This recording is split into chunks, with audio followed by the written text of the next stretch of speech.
इसके अतिरिक्त हमारे बच्चों को एक आवश्यक संदेश जरूर दें ताकि ये आगे का रास्ता देख सके। Please ma'am.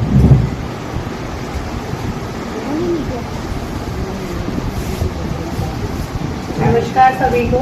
पहले तो मैं डीसी सर को थैंक यू बोलना चाहती हूँ कि इन्होंने ऑल्दो मेरा उतना रोल था नहीं इसमें, आनंद का रहा है, बट इन्होंने मुझे इनवाइट किया और मुझे बहुत ही अच्छा लगा आके।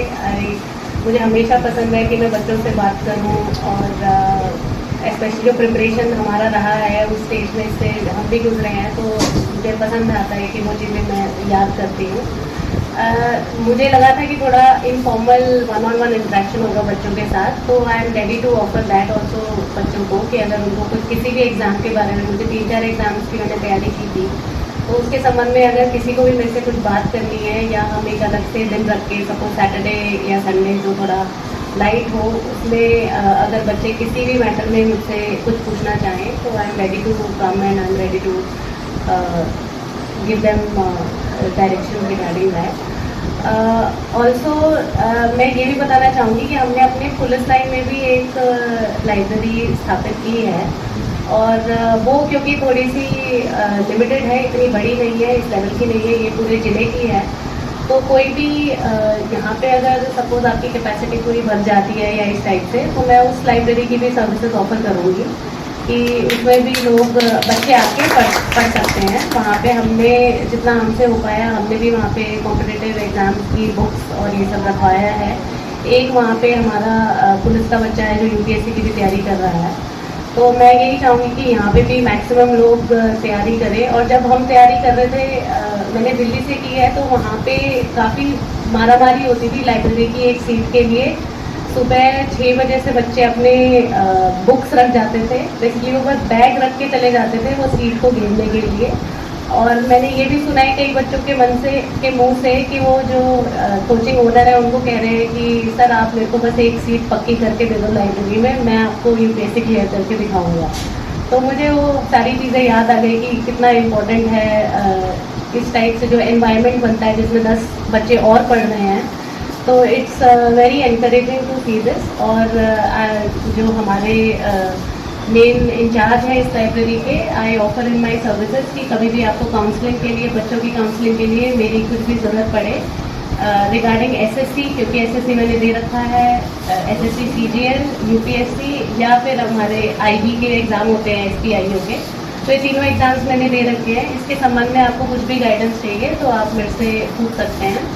और अदरवाइज़ भी मैं चाहूँगी कि कोई भी बच्चा अगर जिसको मेरे से पर्सनली मिलना है वो मेरे ऑफिस में भी आ सकता है। थर्सडे को मैं महेंद्रगढ़ बैठती हूँ, उसके अलावा चारों दिन मैं यहीं, आप सबको पता ही है मिनी सेक्रेटेरिएट कहाँ है, तो आई एम ऑलवेज अवेलेबल बच्चों के लिए। आपको कुछ भी डाउट हो आप लोग आके मुझसे पूछ सकते हैं। Thank you.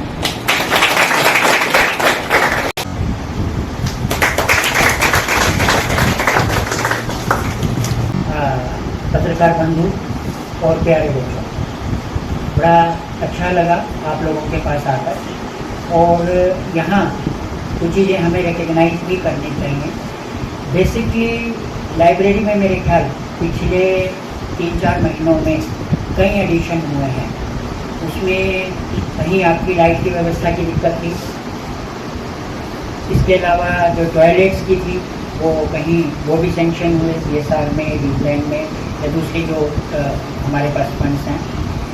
पानी की व्यवस्था थी कुछ है, और इसमें हमें रिकग्नाइज करना पड़ेगा आनंद शर्मा जी के रोल को और सीडीएम साहब के रोल को, कि आनंद शर्मा जी ने बहुत काम यहाँ डिस्ट्रिक्ट में अलग अलग जगह पर करवाई हैं। और बल्कि मैं तो चाह रहा था कि इनोग्रेशन भी उनके द्वारा हो, पर सीडीएम साहब बोले कि नहीं, ये डिस्ट्रिक्ट हेड से ठीक रहेगा। सीडीएम साहब ने भी खुद, मैं कोई भी काम यहाँ छोटे छोटे जो इस तरह के काम हैं उसमें मैं सीडीएम साहब की ड्यूटी लगाता हूँ, वो आगे से आगे सीएसआर फंड या अपने आप लेकर आए स्कूल से बात करके। तो हमें इस बात को, और इससे कोई फ़र्क नहीं पड़ता कि किसने किया, बट स्टिल हमें ये बात माननी पड़ेगी कि इस तरह के ऑफिसर्स अगर हमारे बीच में हैं तो हम बहुत सारे काम करा सकते हैं। दूसरी जो संस्था है जैसे सीएल स्कूल है, इन लोगों का भी इस तरह का जो रोल है वो काबिले तारीफ है कि जो छोटे छोटे काम हैं, लेकिन वो छोटे छोटे काम कई बार गवर्नमेंट फंड्स में नहीं अवेलेबल इस तरह से हो पाते, वो काम इस ढंग से हो जाते हैं, तो वो कहीं ना कहीं सुविधा देते हैं। और लाइब्रेरी एक एसेट है, उसके लिए तो स्कूल ने काम किया है, वो भी काबिल तारीफ है। यहाँ आप लोगों को शायद जो बच्चे पढ़ रहे हैं लाइब्रेरी की अहमियत पता है कि कहीं ना कहीं एक तरफ तो वो हमें सपोर्ट देता है या दूसरे रिसोर्सेज के, एक हमें प्लेस देता है जहाँ हम अपना मन लगाकर एकाग्रचित होकर पढ़ सकते हैं। तो यही बात मैं पीछे एक बार आपके पास आया भी था, पर्पज भी यही था कि आप लोग कितना, तो वहाँ देखकर मुझे बड़ा अच्छा लगा कि आप ये भी बताया गया कि लाइब्रेरी भरी रहती है और मतलब सभी बच्चे पढ़ रहे होते हैं, वो अलग अलग जिस भी परीक्षा की तैयारी कर रहे हैं। तो यहाँ मैं आपके सिंह से ये भी चाहूँगा कि एक दिन तो वैसे भी दिन फिक्स करके उसमें कहीं भी है 1-to-1 इंटरेक्शन हो जाए, बच्चों के लिए बड़ा बेनिफिशियल होगा। क्योंकि जो जब हम ऑफिसर को सामने देखते हैं, एक तो हम किताबों में पढ़ रहे हैं, एक सामने देख रहे हैं, उनकी जो प्रैक्टिकलिटीज़ हैं वो बड़े अच्छे से बता सकते हैं। दूसरा मेरे ख्याल एक दिन आप विमेन कॉलेज में भी इनका इस ढंग से इंटरेक्शन करवाएं कि जो वो बहुत उनके लिए मतलब क्या कहते हैं काम का होगा, उनको आगे प्रोग्रेस करने में हेल्प करेगा। 2-3 मिनट की और आप लोगों से बात, जो बच्चे थोड़े दिख रहे हैं बट आप लोग जो पढ़ रहे हैं मन लगा के पढ़ें, जिनकी में कुछ भी इम्पॉसिबल नहीं है, ठीक है। जनरली हम मजाक में क्या कहते हैं, इम्पॉसिबल है